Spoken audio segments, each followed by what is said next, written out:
Dear friends, I invite you and I urge you to join Israel Advocacy, because Israel is under attack. And I'm not talking about jihadists who demonstrate peacefully in Iran, screaming, "Kill Jews," while other peaceful jihadists are trying to make a nuclear bomb. I'm talking about something that is happening here in Boston. Do you know that last month a number of elite universities here held Israel Apartheid Week? Yes, you heard it right. Israel, not Saudi Arabia, not Iran, not Syria, not even Hamastan. Israel.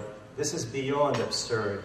Israel is being compared against one of the worst regimes of modern time, the racist regime of South Africa. And the goal here is to make it illegitimate and destroy it. Also, at about the same time, the universities here were hosting Holocaust Remembrance Week, where radical professors and students were comparing Jews to Nazis. But we all know, especially the ones who grew up in the Soviet Union, when they attack Zionists, they really mean us. When they attack Israel, they mean they attack Jews. And it doesn't matter where we live. An attack on Israel should be an attack on all of us, whether we live in America, Israel, or Europe.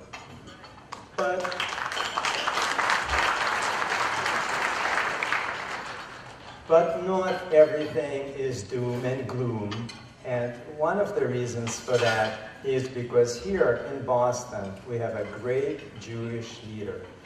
He is courageous and honest, and his name is Dr. Charles Jacobs.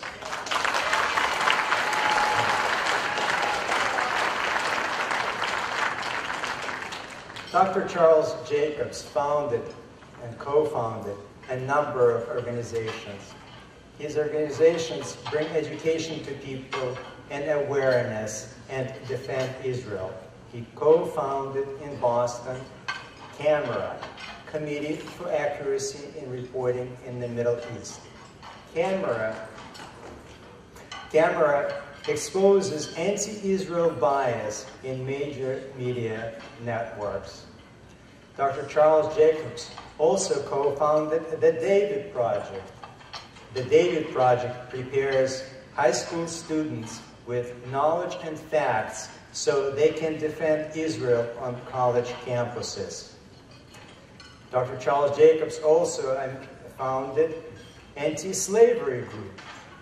You heard it right, slavery, modern-day slavery exists in Sudan, where Muslim Arabs from the north enslaved the Christian blacks in the south. And while the world is almost quiet or busy condemning a Jewish state, a Jew from Boston is leading the slaves to freedom.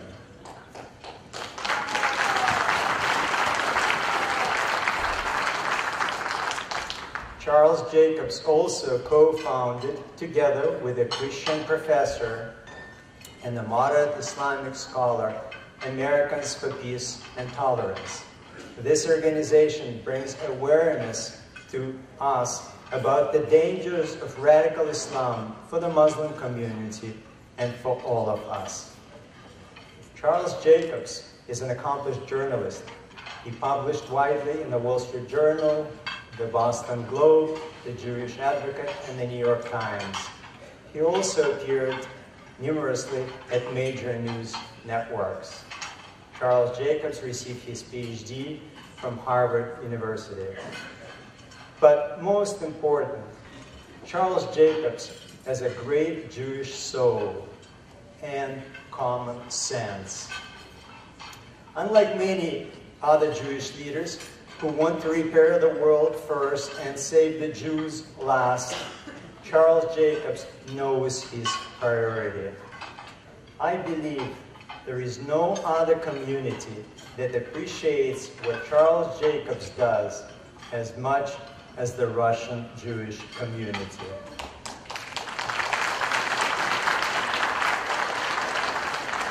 And now I would like to ask our keynote speaker to come here and tell us.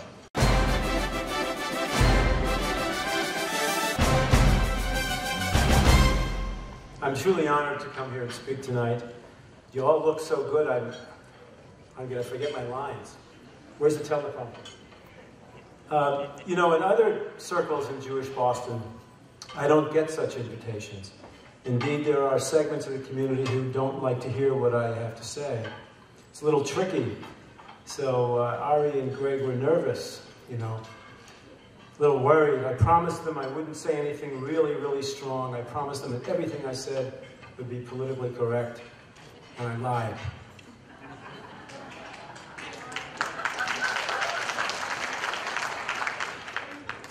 I first learned about the Boston Jewish community about 15 years ago when I was in Harvard Square.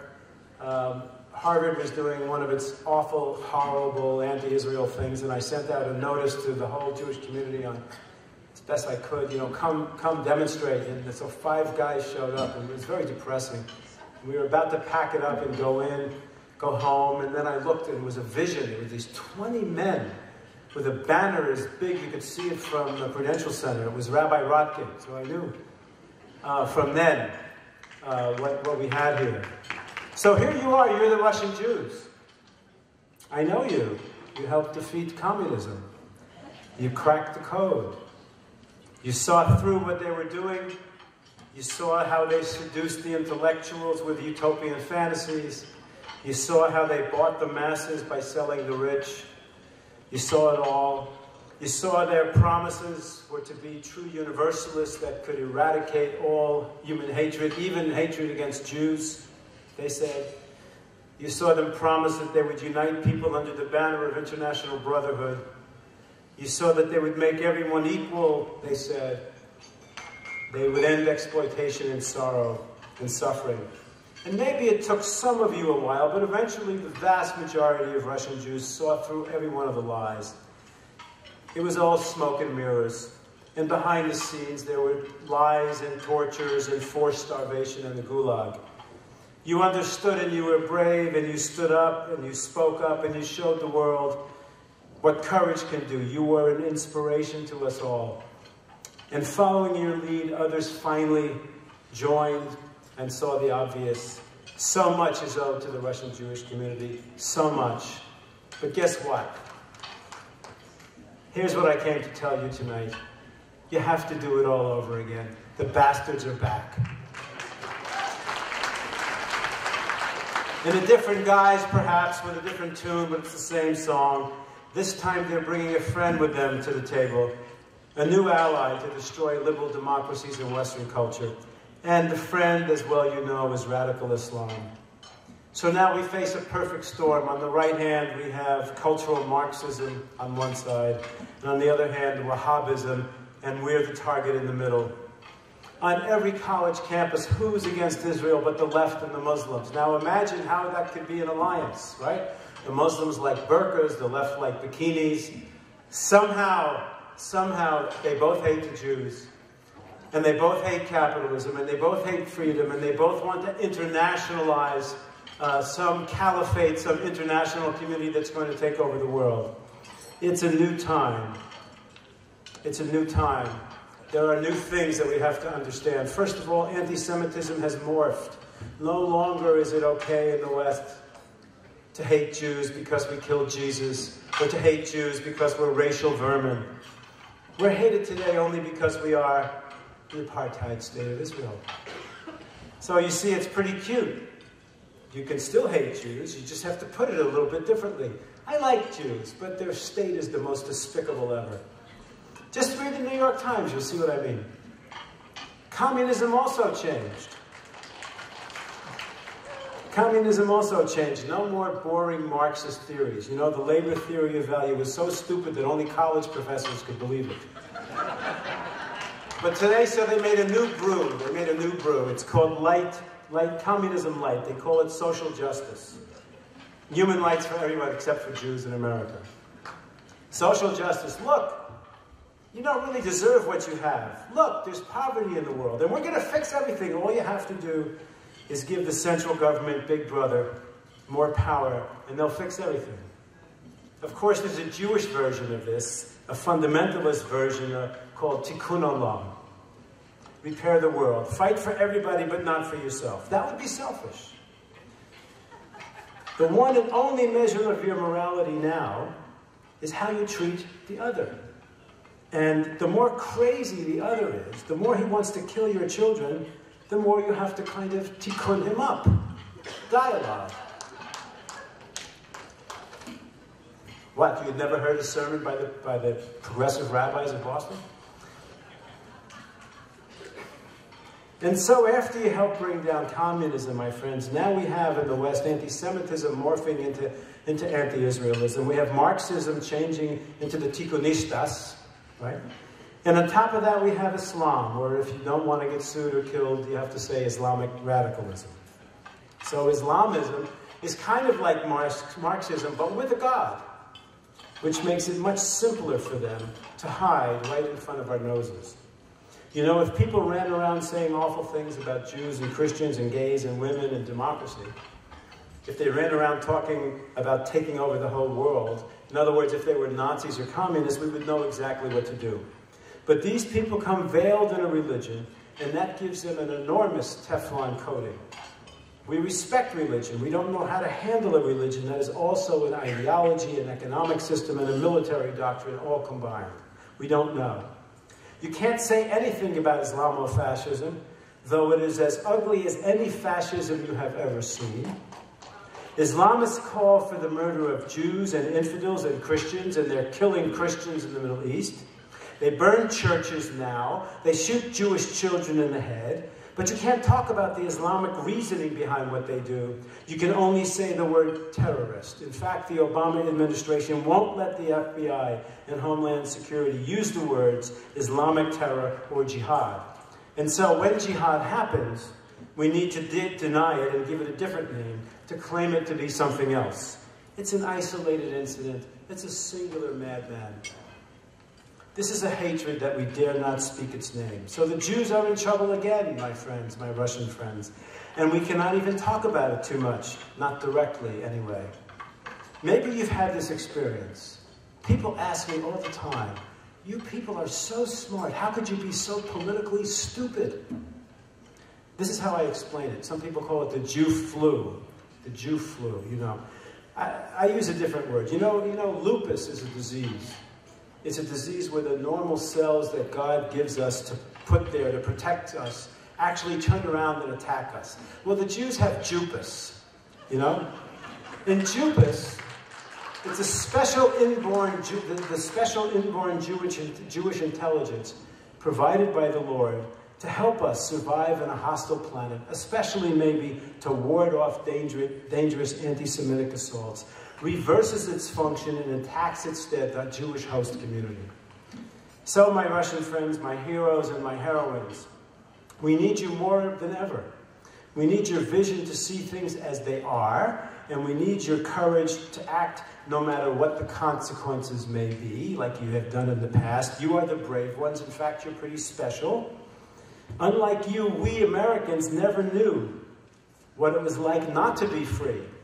And so we take it for granted. We are spoiled. Life is good.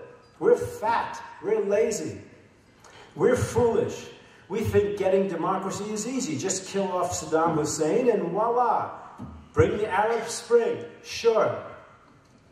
We think America is invulnerable. Look, we can embrace Islamists in our midst in the name of tolerance. How can they not appreciate our generosity and good intentions? Nothing will happen bad. You members of the Russian community, many of you who grew up in an unfree society, know that all of these attitudes are either deliberate lies, hopeful thinking, or self-deception. You are mostly inoculated from this liberal disease, and so you represent the true and the most sane freedom lovers in America today.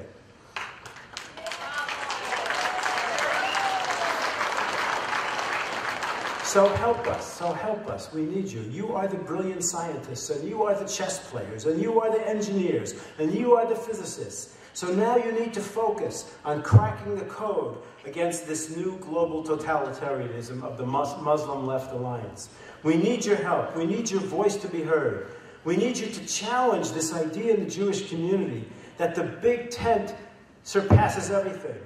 The false notion that having everybody in our tent creates a united community, when in fact we know it's creating ugly divisions that plague our community. Sadly, we have J Street people undermining our small community with a sweet fantasy about pro-peace, pro-Israel, pro-Palestine, pro-democracy, as if there's no contradiction. They don't belong inside our tent.